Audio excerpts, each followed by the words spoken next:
Hello and welcome to another episode of Machine Embroidery 101.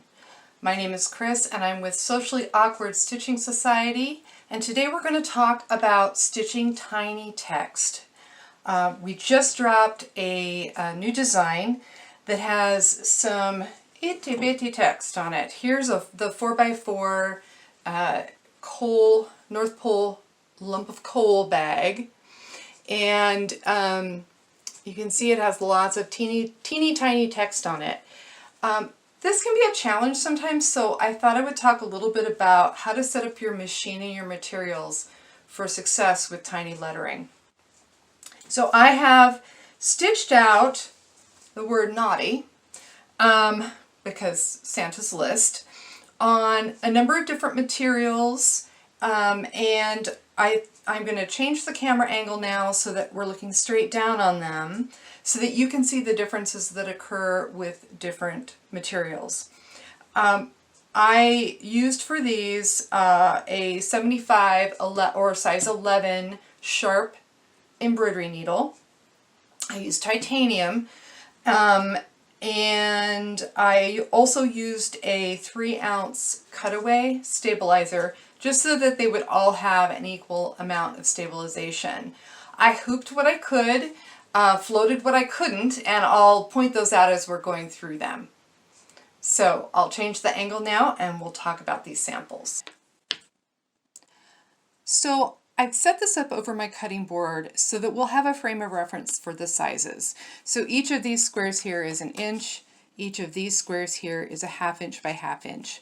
The font I used is from Embroidery. They have a product called Merrily, which makes patches, and included with that are some mini and what I would call micro fonts. You can buy these micro and mini fonts other places. You just want to make sure that that's what you're using. If you try to take a normal size embroidery font and scale it down like this, most of the time it's going to be a real problem. You'll lose the holes like in the A's and the O's, those start to go away. So if you buy a font that's designed to be tiny, you're going to have a better outcome. All right, so let's take a look at some fabric that I did. So what I have over here is a cotton broadcloth, and one of these, this one is not interfaced, and this one is interfaced with a fusible Pellon 911F, which is a featherweight interfacing. And you can see there's not a huge difference in these. I think, let me see if I can zoom in. I think there's a little more regularity in this version with the interfacing, but it's not that significant. And keep in mind though, this was on a pretty good chunk of stabilizer, and I hooped it. In cases like with our drawstring bags where you aren't able to hoop a lightweight material like this, adding a fusible interfacing on the back really helps stabilize it and helps keep that fabric from pulling up as you're stitching on it. So again, if you're hooping it, not such a big difference, but if you're not hooping it, you definitely want to use that interfacing on the back.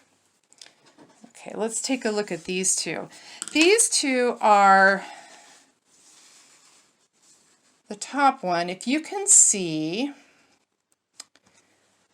these little ribs, that tells you that this is a form of twill. This is actually a denim, and I really love to sew on twills and denims, it just seems to hold and support the letters really well. The problem with this for small lettering is if the threads themselves are big, they can cause roughness and irregularity as the needle is trying to make its way around and through the threads.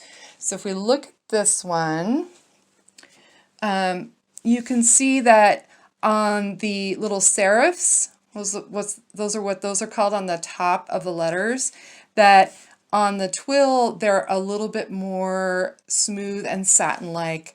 Down here we get some gapping, and in general it's just not quite as clear and sharp as it is on the twill. And that is really typical, regardless of the weight of the fabrics that you're using, that twill is going to hold machine embroidery better. If you are using a teeny tiny font like this, you do not want to use a heavy, coarse material, because that is going to cause it to look sort of fuzzy and give you a low stitch quality. So now let me bring over another twill, and let's look at these two together. So this is the twill that I do a lot of my test stitching on, and the reason I do that is because it's cheap for one thing. It's $4 a yard, but it also helps me see under the best of circumstances how the design is performing.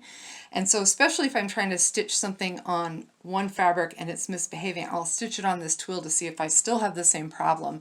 That'll tell me whether it's a design problem or whether it's something to do with how I'm putting the materials together. So if you look at this, this is a 100% polyester twill. It's very, very fine. And if you compare that to the denim, you can see that it's even crisper. We've got nice satin serifs on here. We've got a nice even and satin going down in the leg of the T.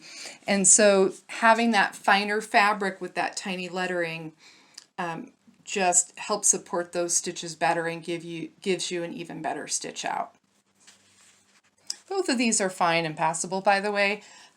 It's just I just wanted to note that a finer weave fabric is going to give you better results. Okay, so this is a sweatshirt fleece, and this happens to be a very difficult sweatshirt fleece to work with. I saved a failure of a design that I tried to put on this sweatshirt fleece. I actually saved the fleece so I could cut it up and use it for test sewing, especially if I'm going to put something on a sweatshirt. Rather than risk ruining the whole garment, I will try it on this obnoxious fleece first to make sure that it's going to come out okay and that I've got all the right stabilizer and threads and everything. And by the way, this is all, speaking of thread, this is all stitched with 40 weight isocord polyester thread. You can get smaller fonts that are digitized for 60 weight thread. If you want to go even a little bit tinier. Now, if you use those fonts, don't try to use them with a 40 weight, and don't try to use a 60 weight thread on something that's been digitized for 40 weight. Everything I digitize and the fonts I use are all digitized for 40 weight because I don't want you to have to go out and buy special thread to make my designs. But just be aware that it does matter. The densities will be off if you use a thread that's too light or too heavy for how the design was digitized. Okay, so here we go. This one I stitched without, so it's got, I didn't stick this down with adhesive, which I normally would do, but this has got that 3.0 ounce cutaway stabilizer. And I stitched this one with no topper. This one you can see I've still got some water soluble topper in there. This one with topper. So you can see how having that topper in there to hold up the stitches and keep them from sinking down gives you a bit more clarity in the text. Now I would, I'm going to zoom in. So you've seen these side by side. And you can see that this one has some of this, some irregularity compared to these two. Let me move that out of the way. Okay, now let's see if I can get us to zoom in on here. Okay, this makes it much clearer. You can see this is a completely inconsistent bowed leg of the N. You can see that it's not making a nice smooth satin. In fact, where we have a serif at the bottom here of that end, we've completely lost it in this fabric here. So so for sweatshirt fleece, for t-shirt knit, for anything with a nap or a pile, you want to use a wash away topper. It comes in different weights. In this case, I just used this, I think it's, is it Solvay? No, this is Floriani water soluble. So just this thin see-through stuff that looks kind of like saran wrap, that's what you want to use when you are stitching on something that's shmooshy like this, okay? Shmooshy is the technical term. All right, so let's go ahead and zoom back out. Now I'm going to bring over some samples of vinyl, because you know I love vinyl. Okay, so what I've got here is mostly vinyl. I've got one piece of felt, which you see did not stitch very cleanly with this tiny font design. I'm going to move that out of our way, and we'll take a look at these. So I just pulled some scraps out of my scrap box of the kinds of vinyl that I use frequently.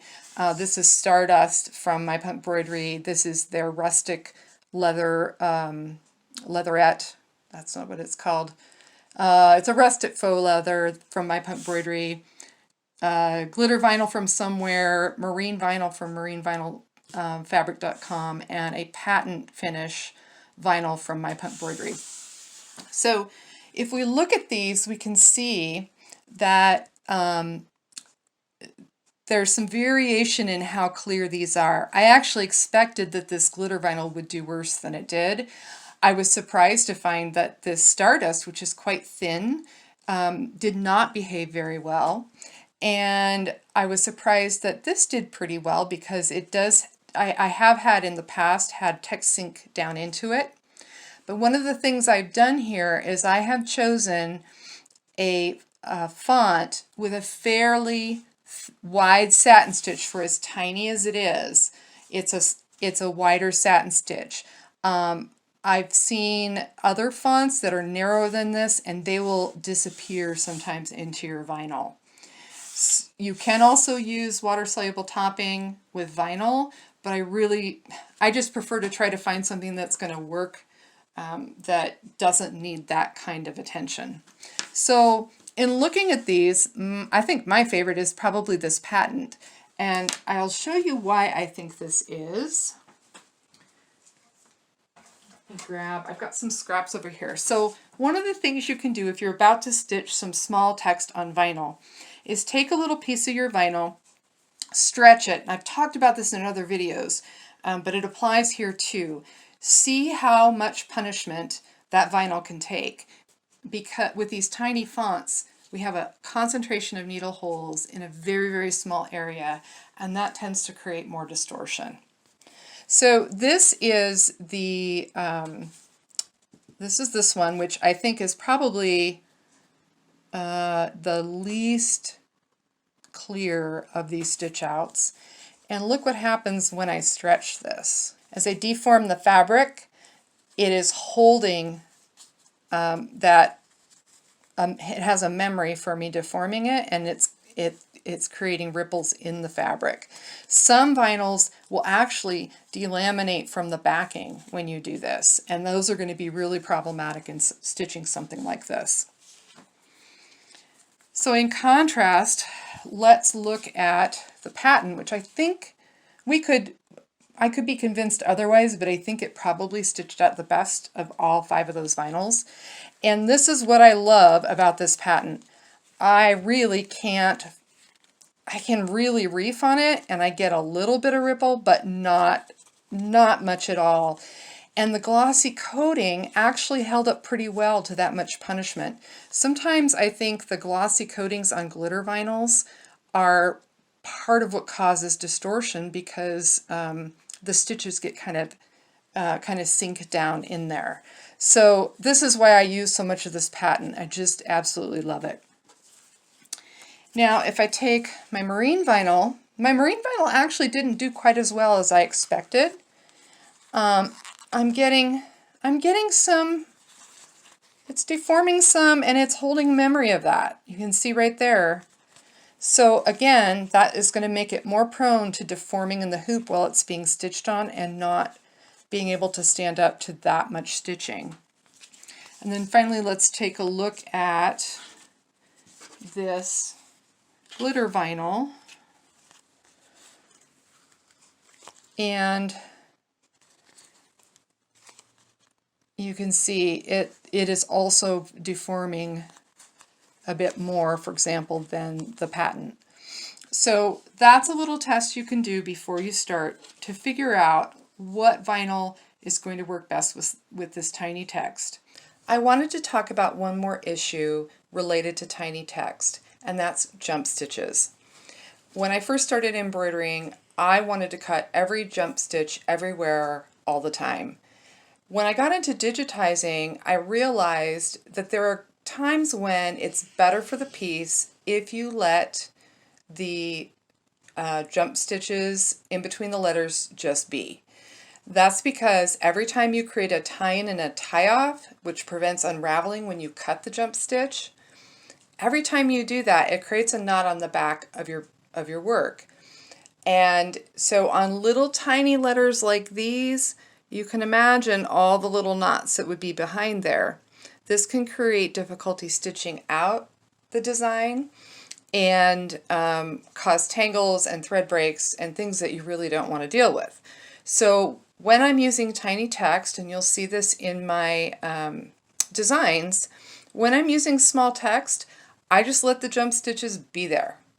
They're going to blend in, especially this here on the curve. You can see this one here a little bit, but because it's in line with the letter, once you're not zoomed in, it's not that noticeable. Those little stitches just kind of disappear. So my recommendation on tiny text is don't try to cut the jump stitches between letters. I did cut them here between the words successfully using these itty bitty scissors, okay? But most of the time, just let the run be. Commercial embroiderers do this all the time because for them time is money, and so they want that machine to run as fast as it can without stopping to tie off. They may trim some jumps afterward manually, but they typically have a higher tolerance for that than some of us who've come to embroidery through embroidering on home machines. So if I zoom this out, you'll see that this becomes really less evident. Okay, that's at actual distance. And just remember that your brain is programmed to recognize patterns. That's what the human brain does. So most of the time when you have something like a little jump stitch in there, it's not going to be perceived in favor of the larger pattern of the letters and the words. So if you ever felt like you needed permission not to cut your jump stitches, now you have my permission. So I hope that gave you some ideas for what to look for in materials when you're working with tiny text. If you like this video, please give me a thumbs up. And if you'd like to see more, hit the subscribe button. Down in the description, I've put a link to our shop where you can buy these designs and a link to our Facebook group. That's where you're going to find out about discounts, freebies, and new releases first. I hope you'll join me next week for another episode of Machine Embroidery 101.